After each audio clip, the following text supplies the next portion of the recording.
नमस्कार दोस्तों, स्वागत है आप सभी का एक बार फिर से। सावन के किसी भी सोमवार यहां पर बांधे एक जोड़ा हरी चूड़ी 24 घंटे में देखे। चमत्कार दोस्तों, सावन का महीना मर्यादा और भक्ति का महीना होता है। सावन के पूरे महीने पर भगवान भोलेनाथ का नियंत्रण माना जाता है। ऐसा माना जाता है कि सावन के पूरे महीने में भगवान भोलेनाथ पूजा पाठ करने से प्रसन्न हो जाते हैं। सावन का पूरा महीना भगवान भोलेनाथ का प्रिय महीना है।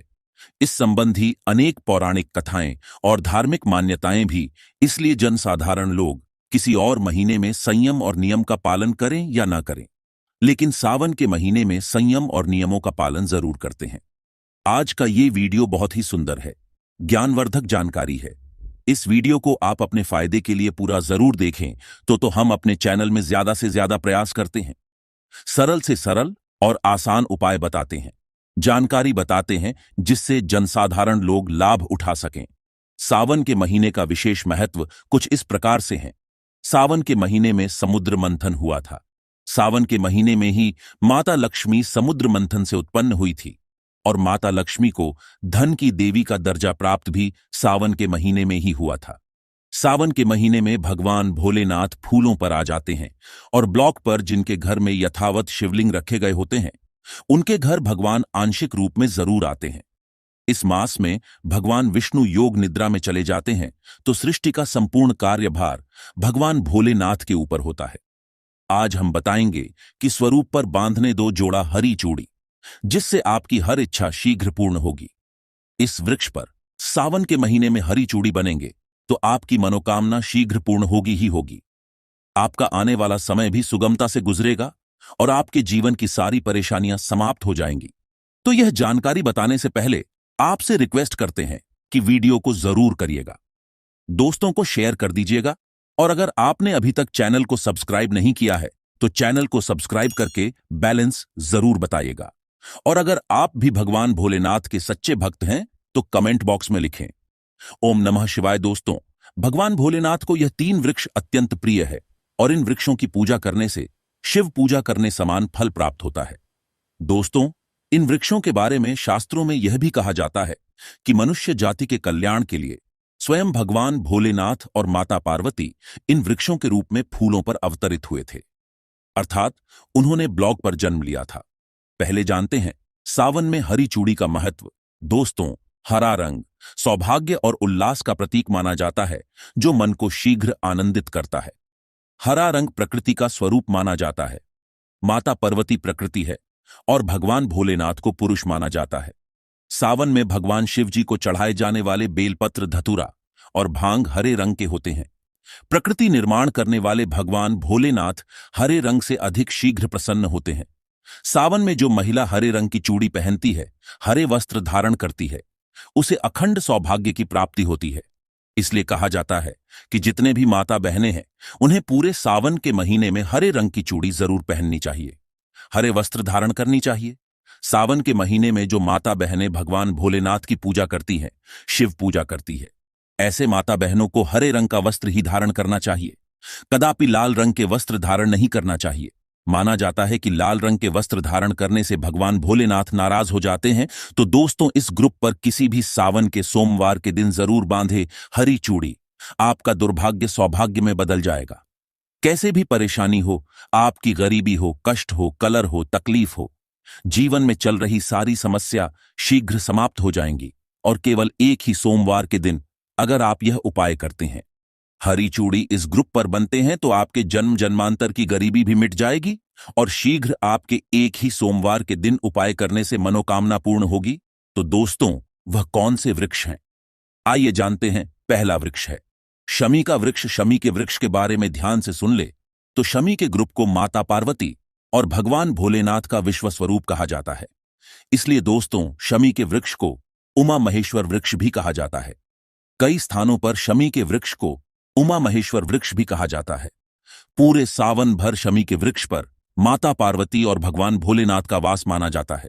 सावन के महीने में गोधूली बेला पर दोष काल के समय, अर्थात जब दिन ना हो ना ही रात हो, यही संध्या काल के समय, तो इस वृक्ष को संध्या काल के समय में गोधूली बेला में या फिर प्रदोष काल में छूने से पाप दो और सारी परेशानियां समाप्त हो जाती हैं। केवल सावन के महीने में छूने मात्र से सावन के महीने में शमी वृक्ष की जड़ पर अगर कच्चा दूध डाला जाए तो भगवान भोलेनाथ शीघ्र प्रसन्न होते हैं और माता पार्वती का खूब सारा आशीर्वाद मिलता है। शमी वृक्ष का और धार्मिक महत्व क्या है? तो दोस्तों, प्रभु श्री राम ने लंका पर आक्रमण करने से पहले शमी वृक्ष की ही पूजा की थी। पांडवों ने अपने दिव्य हथियार भी शमी वृक्ष पर ही छुपा कर रखे थे। शमी का वृक्ष जिस घर में लगा होता है उस घर का कल्याण होता है, उस घर में सभी प्रकार के भौतिक सुखों का वास हो जाता है। सावन के किसी भी सोमवार के दिन शमी वृक्ष पर उमा महेश्वर का ध्यान करते हुए 2 जोड़ी हरी चूड़ी और हरारी बंद जरूर बांधे, या फिर हरे रंग की जो भी श्रृंगार की वस्तु आपको मिल जाए वह जरूर भेंट करें। कोई भी आपकी मनोकामना हो एक ही सोमवार में पूर्ण हो जाएगी। पूरे सावन भर अगर शमी के पत्ते भगवान भोलेनाथ को उनकी पूजा में चढ़ाते हैं तो इससे अष्टलक्ष्मी आपके घर में बात करती हैं। आपके घर में कितने भी दरिद्रता हो, आपके घर में कैसे भी परेशानी हो, परेशानी समाप्त हो जाती है और पूर्ण रूप से आपके घर में भौतिक सुख करनी बात करने लगते हैं। दूसरा ग्रुप है धतूरे का। धतूरे का वृक्ष भगवान भोलेनाथ के उग्र स्वरूप काल भैरव के अंश से उत्पन्न हुआ है।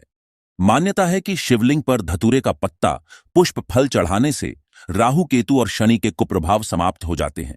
धतूरे के वृक्ष पर सावन के किसी भी सोमवार के दिन अगर 2 जोड़ा हरी चूड़ी बांधे तो शत्रु से छुटकारा मिल जाता है, शत्रु का सर्वनाश होता है। दोस्तों के सावन के किसी भी शनिवार के दिन धतूरे के वृक्ष पर बाबा काल भैरव का ध्यान करते हुए हरी चूड़ी बांधी जाए तो घर से भूत प्रेत बाधा भस्म हो जाती है। छोटी सी धतूरे की जड़ घर के किसी भी कोने में अगर छुपाकर या फिर खनन कर जमीन में दबा दी जाए, गाड़ दी जाए तो भूत प्रेत इत्यादि की बाधा समाप्त हो जाती है। दोस्तों, तीसरा वृक्ष है बेल का। ब्रोकन पुराण में स्पष्ट लिखा है कि बेल का वृक्ष माता पार्वती के पसीने से उत्पन्न हुआ है। जब माता पार्वती का पसीना मंदराचल पर्वत पर गिरा तो उसने बेल के वृक्ष का स्वरूप ले लिया।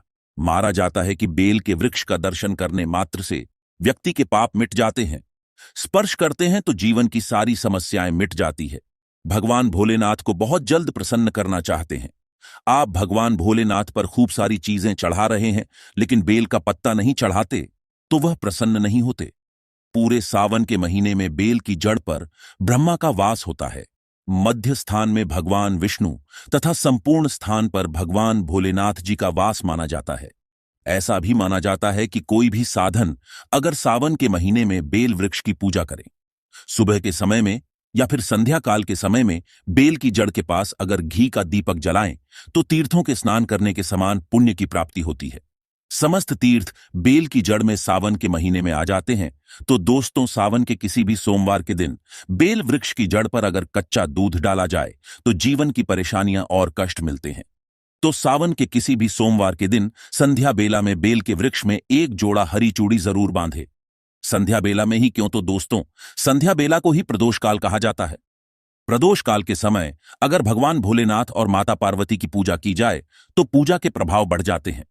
इससे मनोकामनाओं की शीघ्र पूर्ति होती है। जैसे आप सुबह पूजा करते हैं तो उसका प्रभाव 100 गुना होता है, लेकिन संध्या काल के समय जब आप पूजा करते हैं, जब ना दिन हो ना रात हो, यानी प्रदोष काल के समय अगर आप पूजा करते हैं तो उसके प्रभाव 1000 गुना ज्यादा बढ़ जाते हैं। तो संध्या काल में ही घी का दीपक जलाएं। दीपक जलाने के बाद आप 1 जोड़ा हरी चूड़ी बेल के वृक्ष पर जरूर बांधें। एक ही सोमवार के दिन यह उपाय करने से आपकी मनोकामना पूर्ण हो जाएगी। और जब सावन में बेल के पत्ते आप भगवान भोलेनाथ को चढ़ाते हैं तो कम से कम 5 पत्तों पर सफेद चंदन से श्री राम लिखकर उन्हें जरूर चढ़ाएं। इससे भगवान भोलेनाथ जल्दी प्रसन्न होते हैं। तो दोस्तों, सावन के किसी भी सोमवार के दिन इन 3 वृक्षों में से किसी भी एक वृक्ष पर हरी चूड़ी जरूर बांधे, आपकी मनोकामना पूर्ण होगी। तो दोस्तों, आज का यह जानकारी कैसे लगा हमें कमेंट में जरूर बताएं और इसी तरह के वीडियो पाने के लिए हमारे चैनल को सब्सक्राइब करना ना भूलें। दोस्तों, हम जल्द जुड़ेंगे आप सभी से एक अच्छे और एक नई महत्वपूर्ण जानकारी को लेकर।